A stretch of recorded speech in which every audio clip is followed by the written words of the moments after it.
So రాబోతున్నటువంటి సంవత్సరం పేరు కూడా చాలా చాలా చాలా కాంట్రవర్షియల్ నేమ్, పరాభవనామ సంవత్సరము. పరాభవము అంటే ఓటమి, అవమానముతో కూడిన ఓటమి అని అర్థం. పరాభవము దుర్యోధనుడికి మయసభలో జరిగినది పరాభవము. సో అలాంటి పరాభవము ఎవరికి జరుగుతుంది అంటే, ఎవరి జాతకంలోనైతే ఏలినాటి శని ఉందో, 6వ స్థానంలో శని ఉన్నాడో, 8వ స్థానంలో శని ఉన్నాడో, 12వ స్థానంలో గురువు ఉన్నాడో వాళ్లకు ఈ సంవత్సరం సంచలనాలు ఉండబోతా ఉన్నాయి. అది మేషరాశి కావచ్చు, మీనరాశి కావచ్చు, సింహరాశి కావచ్చు. సో ఇలాంటి వారికి ఈ సంవత్సరం పెను సంచలనాలు ఉండేటువంటి అవకాశాలు ప్రస్ఫుటంగా కనిపిస్తా ఉన్నాయి. సో ఇది ఓవరాల్ గా సంవత్సర ఫలితము. ఇక 12 రాశులకు సంబంధించి నెక్స్ట్ వృషభ రాశి. సో వృషభ రాశి వారికి ఈ సంవత్సరం 100కు ఇంచుమించుగా 75% అనుకూలంగా ఉంది. రాహువు, కేతువు, గురువు, శని అనుకూలత కనిపిస్తూ ఉంది. చాలా బాగుండబోతా ఉంది. ఈ సంవత్సరం మే నుండి విపరీతమైన రాజయోగం పట్టబోతా ఉంది. చాలా అనుకూలంగా ఉంది. విద్యార్థులకు ఉత్తీర్ణత శాతం ఉంటుంది. స్త్రీలకు అనుకూలమైన ఫలితాలు ఉంటాయి. స్త్రీలకు మీ ఇంట్లో కమాండింగ్ అంతా మీదే ఉంటుంది. రాజకీయ నాయకులకు ఎన్నికలలో విజయాలు సాధిస్తారు. డబ్బులు ఎక్కువ ఖర్చైనా విజయాలు సాధిస్తారు. అలాగే రైతులకు 2 పంటల దిగుబడి, రాబడి బాగుంటుంది. విద్యార్థులకు కోరుకున్న ప్రదేశాల్లో సీట్లు వస్తాయి. ఉత్తీర్ణత శాతం పెరుగుతుంది. అవివాహితులకు వివాహ యోగ సూచనలు కనిపిస్తున్నాయి. సంతానం లేని వారికి సంతాన యోగం కనిపిస్తూ ఉంది. వ్యాపారస్తులకు, అన్ని రంగాల వ్యాపారస్తులకు అనుకూలమైన ఫలితాలు ఉండబోతా ఉన్నాయి. క్రీడాకారులకు, కళాకారులకు అవకాశాలు, ఆదాయము పెరుగుతాయి. ఓవరాల్గా ఈ సంవత్సరం పూర్తి స్థాయిలో మీకు ఎటువంటి సమస్యలు కనిపించడం లేదు. చాలా బాగుంది కాబట్టి మీకు ఎటువంటి రెమెడీస్ అవసరం లేదు. వీలైతే సోమవారం నాడు శివాలయంలో రుద్రాభిషేకాన్ని నిర్వహించుకోండి. సో నెక్స్ట్ మిథున రాశి. ఈ సంవత్సరం ఏదైనా రాశి 100కు 110% అనుకూలంగా ఉంది అంటే మిథున రాశి.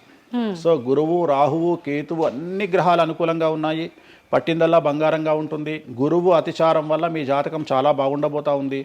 గత 10 సంవత్సరాల నుండి మీరు పడుతున్నటువంటి కష్టాలన్నీ తొలగిపోయే అవకాశాలు కనిపిస్తూ ఉన్నాయి. సో కొత్త స్పీడ్తో ముందుకు వెళ్ళండి. కొత్త ఆలోచనలు చేయండి. ఎంత గొప్పగా జీవితంలో ముందుకెళ్లాలో ప్లాన్ చేయండి. చాలా గొప్పగా ఆలోచించండి. చిన్నగా ఆలోచన చేయకండి. గురువు విపరీత రాజయోగాన్ని ఇవ్వబోతా ఉన్నాడు. దైవబలం మీకు అనుకూలంగా ఉంది.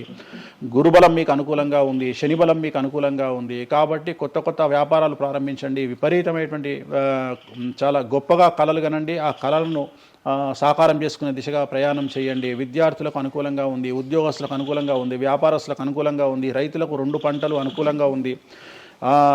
సో ప్రతి వాళ్ళు చెరువులు, తర్వాత చేపల చెరువులు, రొయ్యల చెరువులు పండించే వాళ్ళకు అనుకూలంగా ఉంది. పౌల్ట్రీ ఫామ్ వాళ్ళకు అనుకూలంగా ఉంది. రాజకీయ రంగం వారికి అనుకూలంగా ప్రజల్లో మంచి మార్పులు కనిపిస్తూ ఉన్నాయి. స్త్రీలకు మీదే కమాండింగ్గా ఉంటుంది. కుటుంబంలో మీరు ఏం చెప్తే అది జరిగేటువంటి అవకాశాలు కనిపిస్తూ ఉన్నాయి. సో మిథున రాశి వారికి పూర్తి స్థాయిలో అనుకూలంగా ఉంది. ఎటువంటి రెమెడీస్, ఎటువంటి పూజలు అవసరం లేదు. అద్భుతం అయితే వీళ్ళది. నెక్స్ట్ కర్కాటక రాశి. సో నెక్స్ట్ కర్కాటక రాశి. సో కర్కాటక రాశి వారికి కూడా ఇంచుమించు 90% అనుకూలంగా ఉంది. కాకపోతే ఇక్కడ ఉన్న సమస్య ఏంటి అంటే, మే వరకు 2026 మే వరకు కొద్దిగా వీళ్ళకు గురువు 12వ ఇంట్లో ఉన్నాడు కాబట్టి కాళ్ళు చేతులు విరిగే అవకాశం ఉంది. దెబ్బలు తగిలించుకునే అవకాశం కనిపిస్తూ ఉంది. జాగ్రత్తగా ఉండండి. సాధ్యమైనంత వరకు yellow colour, lemon yellow colour దుస్తులు ధరించే ప్రయత్నం చేయండి. చాలా అనుకూలంగా ఉండబోతా ఉంది. రాజకీయ రంగంలో ఉండే వాళ్లకు విపరీతమైనటువంటి విజయాలు సిద్ధిస్తాయి. జనాల్లో అనుకూలమైన వాతావరణం ఉంటుంది. వ్యాపారస్తులకు విశేషించి అనుకూలంగా ఉంటుంది. విద్యార్థులకు అనుకూలంగా ఉంటుంది. అలాగే రైతులకు అనుకూలంగా ఉంటుంది. కళాకారులకు, క్రీడాకారులకు మరీ అనుకూలంగా ఉంటుంది. కాకపోతే ఓవరాల్గా కర్కాటక రాశి వారికి ఈ సంవత్సరం కొద్దిగా శత్రువుల యొక్క బెడద ఒక 10% కనిపిస్తూ ఉంది. కానీ శత్రువులను పట్టించుకోకండి. శని బలం వల్ల వాళ్ళు ఎంత ప్రయత్నాలు చేసినా, రాహు బలం వల్ల వాళ్ళు ఎంత ప్రయత్నాలు చేసినా మిమ్మల్ని ఎవరు ఏమీ చేయలేరు. సో మీరు చేయాల్సింది ప్రతి గురువారం నాడు లెమన్ ఎల్లో దుస్తులు ధరించే ప్రయత్నం చేయండి. అలాగే శ్రీకాళహస్తిలో గురు దక్షిణామూర్తి వద్ద గురువారం నాడు గురుహోరలో గురువుకు అంటే దక్షిణామూర్తికి అష్టోత్తర పూజ చేయించుకోండి. అలాగే పసుపు రంగు పువ్వు ఏదైనా ఉంటే అక్కడ నుండి తెచ్చుకొని ఇంట్లో పెట్టుకోండి. మీకు అనుకూలమైన ఫలితాలు ఉంటాయి. అంటే శని వీళ్ళకి ఫేవర్గా ఉన్నాడు అంటే, శని వీళ్ళకి చాలా ఫేవర్గా ఉన్నాడు. రాహు ఫేవర్గా ఉన్నాడు. కేతు ఫేవర్గా ఉన్నాడు. మే నుండి గురువు కూడా ఫేవర్గా ఉంటాడు. అది ఉన్న చిన్న ఇబ్బందులకు కూడా ఏమైనా దానాలు అలాంటివి అదే మనం చెప్పిన ఎందుకు, గురువు లెమన్ ఎల్లో కలర్ గురువుకు దక్షిణామూర్తి సరిపోతుంది. ఇంకా అవసరం లేదు, దానాలు అవసరం లేదు. మరి తదుపరి రాశి. సో నెక్స్ట్ సింహరాశి. సింహరాశికి ఈ సంవత్సరం అష్టమ శని నడుస్తూ ఉంది. గురువు వ్యతిరేకమైన ఫలితాలు. రాహు, కేతువు చాలా నెగిటివ్గా ఉన్నారు. సో ఇంచుమించుగా 4 గ్రహాలు వ్యతిరేకమైన దిశలో ఉన్నాయి. అష్టమ శని అంటే తల్లికి ఆరోగ్యపరమైన ఇబ్బందులు ఉంటాయి. మానసికమైన ఇబ్బందులు ఉంటాయి. శారీరకమైనటువంటి అనారోగ్య సమస్యలు ఉంటాయి, అలాగే ఆర్థికపరమైన ఇబ్బందులు, న్యాయపరమైన చికాకులు ఉంటాయి. జాగ్రత్తగా ఉండండి. నలుపు రంగు దుస్తులకు దూరంగా ఉండండి. విద్యార్థులకు సమస్యలు, ఉద్యోగస్తులకు సమస్యలు, వ్యాపారస్తులకు సమస్యలు, ఈడీ కేసులు, పోలీస్ కేసులు, బ్యూరోక్రాట్స్కు సిబిఐ కేసులు, రైతులకు పంటల దిగుబడిలో నష్టము, కళాకారులకు, క్రీడాకారులకు వాళ్ళ అవకాశాలను ఇతరులు దక్కించుకునేటువంటి అవకాశం కనిపిస్తూ ఉంది. స్త్రీలకు భార్యాభర్తల మధ్యన గొడవలు. సో ఓవరాల్గా సింహరాశి వారికి ఏ రంగంలో వారైనా సమస్యలు కనిపిస్తూ ఉన్నాయి. అష్టమ శని ప్రభావం కనిపిస్తూ ఉంది కాబట్టి నలుపు రంగు దుస్తులకు దూరంగా ఉండండి. తిరునల్లార్ శనీశ్వర ఆలయంలో ప్రత్యేకమైన శని పూజను నిర్వహించుకోవడం ద్వారా సమస్యల నుండి గట్టెక్కుతారు. ఓకే. సో నెక్స్ట్ కన్యారాశి. ఈ సంవత్సరం కన్యారాశి వారికి ఇంచుమించు 75% అనుకూలంగా ఉండబోతా ఉంది. శని, అలాగే కుజుడు, రాహువు, కేతువు, గురువు అనుకూలతల వల్ల చాలా అనుకూలంగా ఉండబోతా ఉంది. ఒకే ఒక్క సమస్య ఈ సంవత్సరం ఉండేది, భార్యాభర్తల మధ్యన ఈగోలు కానీ క్లాషెస్ కానీ వచ్చే అవకాశం ఉంది. సో కాంప్రమైజ్ అవ్వడానికి ప్రయత్నించండి.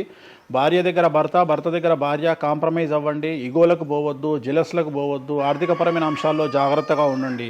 విద్యార్థులకు అనుకూలత కనిపిస్తూ ఉంది. రాజకీయ నాయకులకు అనుకూలత కనిపిస్తూ ఉంది. వ్యాపారస్తులకు, కళాకారులకు, క్రీడాకారులకు విశేషమైన యోగం లభించబోతూ ఉంది. న్యాయస్థానాల్లో పనిచేసే వాళ్లకు, న్యాయ సంబంధమైన వృత్తిలో ఉండే వాళ్లకు అనుకూలమైన ఫలితాలు ఉండబోతూ ఉన్నాయి. స్త్రీలకు విశేషించి అనుకూలంగా ఉండబోతూ ఉంది. సో ఈ సంవత్సరం కన్యారాశి వారికి పూర్తిగా అనుకూలమైనటువంటి ఫలితాలు కనిపిస్తూ ఉన్నాయి. వీరు చేయాల్సినటువంటి రెమెడీ, సోమవారం నాడు రుద్రాభిషేకాన్ని శివాలయంలో నిర్వహించండి. సమస్యల నుండి గట్టెక్కుతారు. సో నెక్స్ట్ తులారాశి. తులారాశి వారికి షష్టమ స్థానంలో శని కనిపిస్తూ ఉన్నాడు. కాకపోతే గురువు విపరీత రాజయోగాన్ని ఇవ్వబోతా ఉన్నాడు. వీళ్ళకి గురు బలము మరియు దైవ బలం అనుకూలంగా ఉండడం వల్ల మీ జీవితాన్ని కొత్తగా ప్రొజెక్ట్ చేసుకునేటువంటి అవకాశం మీకు దేవుడు కల్పిస్తూ ఉన్నాడు. ముందుకు వెళ్ళే ప్రయత్నం చేయండి. చాలా కొత్తగా మిమ్మల్ని మీరు ఆవిష్కరించుకునే ప్రయత్నం చేయండి. మిమ్మల్ని మీరు కొత్తగా సమాజానికి చూపించుకోండి. దానివల్ల మీ ఆలోచనలు మార్చుకోండి. చాలా గొప్పగా థింక్ చేయండి. గొప్పగా కలలు కనండి. వాటిని సాకారం చేసుకోండి. గురువు అనుకూలంగా ఉన్నాడు. కాకపోతే కుటుంబంలో పెను సంచలనం జరిగే అవకాశం కనిపిస్తూ ఉంది. 6వ స్థానము భాగ్యానికి మరియు శత్రుత్వానికి కారకుడు కాబట్టి శని వల్ల సంచలనం జరిగే అవకాశం ఉంది. విద్యార్థులు, ఉద్యోగస్తులు, వ్యాపారస్తులు, కళాకారులు, క్రీడాకారులు, రైతులు, అలాగే రాజకీయ నాయకులు ఎవరైనా సరే వాళ్ళ జీవితంలో ఏదో ఒక పెను సంచలనం జరిగే అవకాశం కనిపిస్తూ ఉంది. నలుపు రంగు దుస్తులకు దూరంగా ఉండండి. తిరునల్లార్ శనీశ్వర ఆలయంలో ప్రత్యేకమైన శని పూజ నిర్వహించడం ద్వారా సమస్యల నుండి బయటపడతారు. నెక్స్ట్ వృశ్చిక రాశి. వృశ్చిక రాశి వారికి అర్ధాష్టమ శని వెళ్ళిపోయింది. శని, గురువులు అనుకూలంగా ఉన్నారు. రాహు, కేతువులు అనుకూలంగా ఉన్నారు. కళాకారులు, క్రీడాకారులు, ఉద్యోగస్తులు, విద్యార్థులు, వ్యాపారస్తులు, రైతులు, రాజకీయ నాయకులు, స్త్రీలు, అన్ని రంగాల వారికి పూర్తిగా 100కి 100% అనుకూలంగా ఉన్నటువంటి రాశి వృశ్చిక రాశి. పూర్తి స్థాయిలో విశాఖ 4, అనురాధ 1, 2, 3, 4, జ్యేష్ఠ 1, 2, 3, 4, 9 పాదాల వారికి విశేషించి రాజయోగంగా భావించాల్సి ఉంటుంది.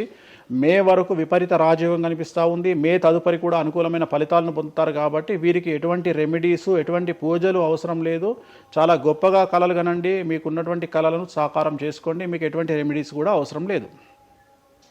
నెక్స్ట్ ధనుసు రాశి. ధనుసు రాశి వారికి అర్ధాష్టమ శని నడుస్తూ ఉంది. అర్ధాష్టమ శని అనేటువంటిది డబ్బులను అధికంగా ఇచ్చి ఆ డబ్బుల ద్వారా సమస్యలు తెచ్చేటువంటి ఒక పరిస్థితి. అంటే డబ్బులు లేకపోతేనే సమస్యలు అంటారా? డబ్బులు ఉంటే కూడా సమస్యలు. డబ్బులు ఉన్నప్పుడు వాటిని మనం ఖర్చు చేసే విధానంలో సమస్యలు, వాటిని మనం ఎలా సమాజంలో ఖర్చు పెట్టబోతున్నామనే సమస్యలు ఏర్పడేటువంటి అవకాశం ఉంది. కాబట్టి మీరు ఇన్వెస్ట్మెంట్ చేయడంలో కానీ, అప్పులు ఇవ్వడంలో కానీ, ఎవరికైనా అప్పులు ఇవ్వడంలో కానీ, చిట్టీలు వేయడంలో కానీ, సహాయం చేయబోయేటప్పుడు కానీ జాగ్రత్తలు తీసుకోండి. ఎటువంటి పరిస్థితుల్లోనూ డబ్బులు ఎవరికి ఇవ్వవద్దు.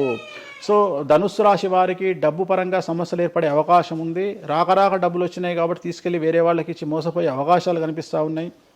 ఈ ఒక్క విషయంలో ధనుసు రాశి వాళ్ళు జాగ్రత్తలు తీసుకుంటే విద్యార్థులకు, ఉద్యోగస్తులకు, కళాకారులకు, క్రీడాకారులకు, రాజకీయ నాయకులకు, స్త్రీలకు, వ్యాపారస్తులకు, రైతులకు, అన్ని రంగాల వారికి ఈ సంవత్సరం అనుకూలంగా ఉంటుంది. ఓన్లీ మీరు చేయాల్సిన రెమెడీ నలుపు రంగు దుస్తులకు దూరంగా ఉండండి. తిరునల్లార్ శనీశ్వర ఆలయంలో ప్రత్యేకమైన శని పూజ నిర్వహించడం ద్వారా సమస్యల నుండి గట్టెక్కుతారు. నెక్స్ట్ మకర రాశి. మకర రాశి వారికి ఈ సంవత్సరం చాలా అనుకూలంగా ఉంది. ఈ సంవత్సరం అండర్లైన్ చేయాల్సిన విషయం ఏమిటంటే మకర రాశి వారికి భార్యాభర్తల మధ్యన గ్యాప్ ఏర్పడేటువంటి అవకాశం ఉంది. గొడవలు వచ్చే అవకాశం ఉంది. ఈగోస్ వల్ల కానీ వేటి వల్ల అయినా సమస్యలు వచ్చే అవకాశం ఉంది. అది కాకుండా విద్యార్థులకు అనుకూలతలు ఉంటాయి, ఉద్యోగస్తులకు అనుకూలతలు ఉంటాయి, రైతులకు 2 పంటల దిగుబడి రాబడి ఉంటుంది. అలాగే రాజకీయ నాయకులకు సమాజంలో మంచి పేరు ప్రఖ్యాతులతో పాటు పదవులు సిద్ధిస్తాయి. రైతులకు 2 పంటల దిగుబడి రాబడి ఉంటుంది. వ్యాపారస్తులకు రూపాయికి 100 రూపాయల లాభం ఉంటుంది. స్త్రీలకు కోరుకున్నటువంటి ఫలితాలు ఉంటాయి. అన్ని రంగాల వారికి అనుకూలమైన ఫలితాలు మకర రాశి వారికి ఉండబోతా ఉన్నాయి. వీరు సోమవారం నాడు శివాలయంలో రుద్రాభిషేకం నిర్వహించుకున్నట్లయితే సమస్యల నుండి గట్టెక్కుతారు. సో నెక్స్ట్ కుంభరాశి వారికి ఏలినాడు శని చివరి అంకంలో ఉంది. చాలా సమస్యలు కనిపించబోతా ఉన్నాయి. కుటుంబంలో ఎవరిని తీసుకున్నా విద్యార్థులు, ఉద్యోగస్తులు, వ్యాపారస్తులు, కళాకారులు, క్రీడాకారులు, రాజకీయ నాయకులు, స్త్రీలు, ఉద్యోగస్తులు, బ్యూరోక్రాట్లు అందరికీ సమస్యలు ఉన్నాయి. వాహన ప్రమాదాలు, పోలీస్ కేసులు, కోర్టు కేసులు, ఆరోగ్యపరమైన ఇబ్బందులు, మానసికమైన ఇబ్బందులు, స్త్రీలకైతే థైరాయిడ్ సమస్యలు, పీసీఓడి సమస్యలు, గర్భసంచికి సంబంధించిన సమస్యలు, మానసికమైన ఇబ్బందులు బాధించే అవకాశం కనిపిస్తూ ఉంది. జాగ్రత్తగా ఉండండి. నలుపు రంగు దుస్తులకు దూరంగా ఉండండి. శనివార నియమాన్ని పాటించండి. సప్త శనివార వ్రతాన్ని పాటించండి. సప్త శనివార వ్రతం అంటే శనివారం నాడు శ్రీ వెంకటేశ్వర స్వామి వారికి సంబంధించినటువంటి వ్రతము. ఇది పుస్తకం మీకు మార్కెట్లో దొరుకుతుంది. తీసుకొచ్చుకొని 7 వారాల పాటు 7 శనివారాల పాటు చేయండి. సమస్యల నుండి గట్టెక్కుతారు. ఇక చివరిది లాస్ట్ది అనేటువంటిది మీనరాశి వారికి ఈ సంవత్సరం జన్మశని నడుస్తూ ఉంది. జన్మశని చాలా డేంజరస్గా ఉండబోతూ ఉంది. ఏ రంగంలో ఉండే వారికైనా ఈ సంవత్సరం సమస్యలు తప్పవు. ఆర్థికంగా, సామాజికంగా, న్యాయపరంగా, ఆరోగ్యపరంగా, వాహన ప్రమాదాలు అవ్వచ్చు, ఆర్థికపరమైన నష్టాలు అవ్వచ్చు, పోలీస్ కేసులు అవ్వచ్చు, ఇంట్లో తల్లిదండ్రులు ఒకళ్లకు ప్రాణగండాలు అవ్వచ్చు, భార్యాభర్తల మధ్యన గొడవలు అవ్వచ్చు. మరీ ముఖ్యంగా ఈ సంవత్సరం మీనరాశి జాతకులు ఉండేటువంటి ఇళ్లలో మగవాళ్లకు సంపాదన లేకుండా ఖాళీగా ఉండడం వల్ల ఆడవాళ్ళు మాత్రమే సంపాదించి, ఆడవాళ్ల ఉద్యోగంతో డబ్బులు సంపాదించి, ఆడవాళ్ళ అంటే భార్యల మీదనో, ఆడవాళ్ళ కూతుళ్ళ మీదనో, తల్లి మీదనో బ్రతికేటువంటి పరిస్థితి మగవాళ్లకు ఉండే అవకాశం ఉంది. కాబట్టి ఈగోలను చంపుకోండి. సో ఆడవారి మీద బ్రతకడానికి సిద్ధపడండి, కష్టపడండి, మానసికంగా సంసిద్ధులుగా ఉండండి. అంటే అలాంటి ఒక కండిషన్ ఈ సంవత్సరం ఉండబోతా ఉంది. ఈ ఒక్క సంవత్సరాన్ని కనుక మీరు దాటగలిగితే మీ జీవితంలో మంచి పొజిషన్లకు వెళ్తారు. సో నలుపు రంగు దుస్తులకు దూరంగా ఉండండి. రాత్రిపూట ప్రయాణాలు చేయకండి. వాహన ప్రమాదాలు జరిగే అవకాశం కనిపిస్తూ ఉంది. జన సమూహం ఉన్నటువంటి ప్రాంతాలకు వెళ్ళకండి. సో జాగ్రత్తలు తీసుకోండి. నలుపు రంగు దుస్తులకు దూరంగా ఉండండి. తిరునల్లా శనీశ్వరాలయంలో ప్రత్యేకమైన శని పూజ నిర్వహించడం ద్వారా సమస్యల నుండి బయటపడతారు.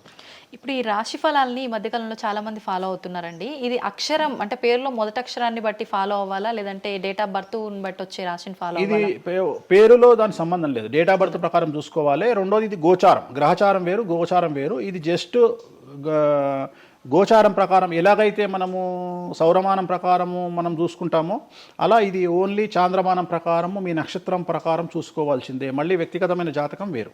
అంటే ఒక 3-4 రాశులు మినహాయించి అన్ని రాశుల వారికి కొంచెం ఇబ్బందికర పరిస్థితులే ఉన్నాయి. దానికి మీరు చెప్పిన రెమెడీస్ చేసుకుంటే సరిపోతుంది. ధన్యవాదాలండి, చాలా చక్కగా వివరించారు. ఓం నమో వెంకటేశాయ.